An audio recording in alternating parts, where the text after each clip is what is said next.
sebagai pilihan terapi, saya rasa itu bisa digunakan untuk peningkatan sistem imun. Kemudian apakah Phyllanthus niruri sama efektifnya dengan Echinacea purpurea? Memang berdasarkan studi preklinis, Phyllanthus niruri juga memiliki kemampuan untuk sebagai imunomodulator. Tetapi untuk membandingkan efektivitasnya antara Phyllanthus niruri dengan Echinacea purpurea tentu saja harus ada studi klinis. Nah, ini yang kami belum dapat untuk membandingkan efektivitas antara Phyllanthus niruri dengan Echinacea purpurea. Ya, Prof. Sam. Ya, langsung aja ya ke Prof. Sam lagi. Langsung di sini ada pertanyaan ke-7 dari apoteker Intan. Apakah ada efek samping yang berbahaya jika penggunaan Echinacea itu lebih dari 4 bulan? Tadi sudah ada take home message ya, sudah kami paparkan bahwa tentang penggunaan Echinacea dalam jangka panjang. Jadi pada review Rondanelli et al. Tahun 2018, jadi Echinacea purpurea itu aman digunakan secara terus-menerus selama 4 bulan. Kemudian juga termasuk juga untuk wanita hamil, ibu hamil dan menyusui, Prof? Ya, ada studi yang saya dapat dari jurnal Internal Medicine tahun 2000, itu yang memperlihatkan bahwa Echinacea purpurea ini aman digunakan pada wanita hamil. Hanya apakah dia termasuk klasifikasi A, B, C, D, atau X, itu memang harus ada evidence base yang cukup. Kan kalau kita ingin mengklasifikasikan yang A itu kan sudah banyak evidence base-nya. Nah, ini yang harus kita kita cari bukti-bukti evidence base lebih banyak lagi. Tapi kalau berdasarkan jurnal tersebut aman. Aman ya, ya. Baik. Ada tambahan, Prof. Budi? Ya, saya rasa sih benar yang dikatakan oleh Prof. Sam. Ya. Baik, selanjutnya kita ke pertanyaan ke Dr. Lili. Dok, apakah ada saran dari dokter untuk mengatasi jerawat akibat pemakaian masker? Meskipun tadi sudah disampaikan mungkin sama dokter ya, ini mungkin lebih jelas supaya ini lebih paham lagi. Sarannya apa sih, Dok, kalau mengatasi jerawat akibat pemakaian masker itu? Terima kasih Mbak Christina. Jadi untuk orang-orang yang mempunyai kulit yang rentan terhadap jerawat atau kita sebut dengan acne prone skin, itu sebaiknya memilih masker yang tidak terlalu ketat ya. Lebih baik menggunakan masker kertas ya, yang banyak dijual di apotik-apotik, itu justru lebih aman dan tidak terlalu ketat ya. Jadi seperti saya nih, misalnya saya menggunakan kerudung, saya selalu menggunakan ada jarum di sini sehingga saya bisa mengatur supaya tidak terlalu ketat sehingga tidak membuat suasana area wajah itu menjadi lebih lembab dan panas yang berlebihan. Nah, selain itu juga dihindari penggunaan masker kain yang sekarang banyak tuh beredar yang bermotif-motif, ada mute-mute ya, terus ada lah yang trendy ya, itu kadang-kadang itu menimbulkan masalah ya, jadi menimbulkan iritasi dan sebagainya. Itu tentang pemilihan masker. Dan maskernya sendiri itu kalau bisa diganti tiap 4 jam ya, dan tiap 2 jam kalau bisa kita dilepas untuk berangin-angin, itu sesuai dengan petunjuk yang tadi sudah diterangkan.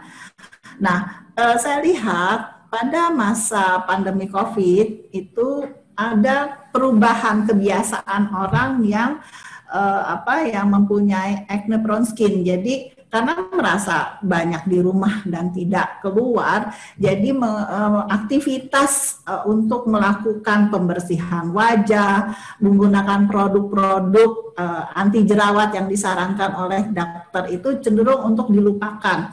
Dan mereka itu cenderung juga untuk membeli makanan online. Sekarang lebih banyak tersedia makanan-makanan online dari istilahnya minuman yang banyak sekarang, boba dan sebagainya, yang banyak mengandung susu. Ada 3 jenis, ada makanan-makanan tertentu ya yang memang harus dihindari oleh penderita jerawat, yaitu makanan dengan indeks glikemik yang tinggi, terus juga makanan-makanan yang mengandung susu ya, itu harus dihindari sebenarnya ya. Nah, itu malah makin marak ya, makin marak dimakan. Nah itu selain penggunaan masker juga ada faktor-faktor lain selain juga stres ya karena harus belajar di rumah ya dengan beban tingkat beban yang tinggi, jadi itu campur aduk ya. Jadi saran kami sebagai dokter kulit di sini adalah selain melakukan aktivitas perawatan wajah yang memang dianjurkan oleh dokter dengan menggunakan krim yang mengandung misalnya tretinoin atau adapalene di malam hari, terus mencuci wajah dengan sabun yang memang khusus untuk problematik jerawat ya, menggunakan pelembab juga yang khusus dan sebagainya, itu akan dapat diatasi dengan baik itu. Jadi kembali lagi ke kehidupan yang normal, seperti kehidupan normal di mana melakukan perawatan secara baik ya, tapi secara menyeluruh, mengingat pencetus jerawat ini banyak sekali ya selain hanya masker itu bisa karena memang nggak dibersihin ya wajahnya ya. Banyak kan pakai masker.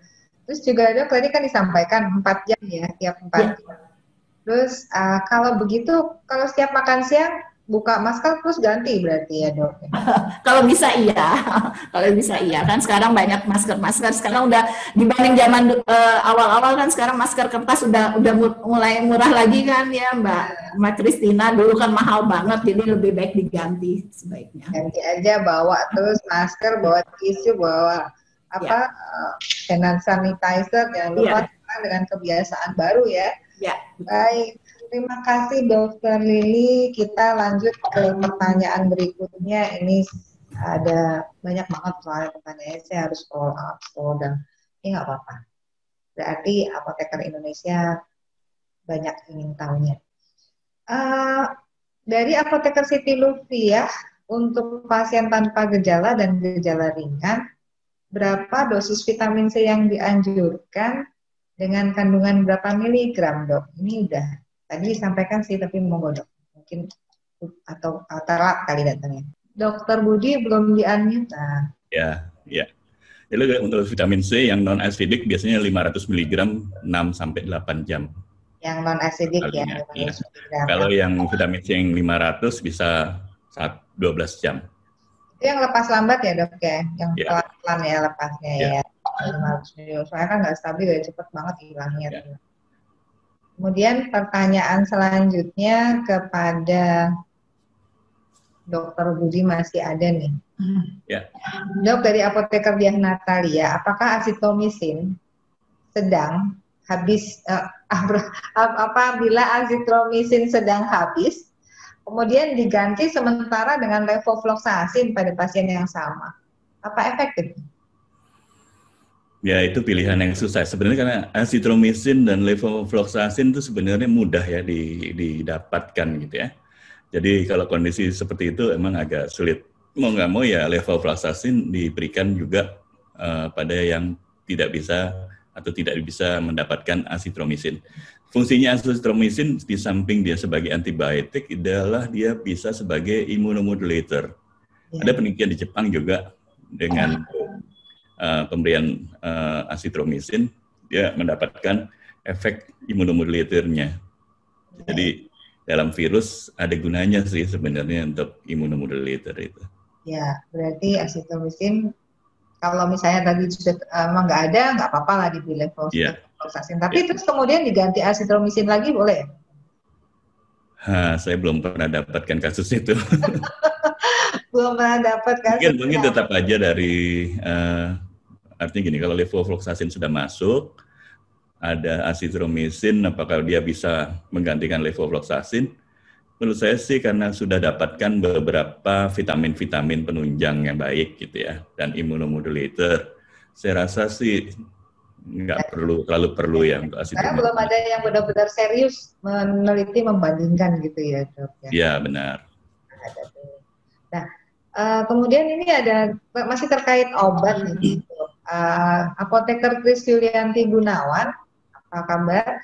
Saya pernah menemukan sumber yang mengatakan pemberian oseltamivir maksimum selama 5 hari, tapi ada juga yang diresepkan lebih dari 5 hari. Nah, apakah kriteria kondisi pasien apabila diresepkan lebih dari 5 hari? Biasanya kalau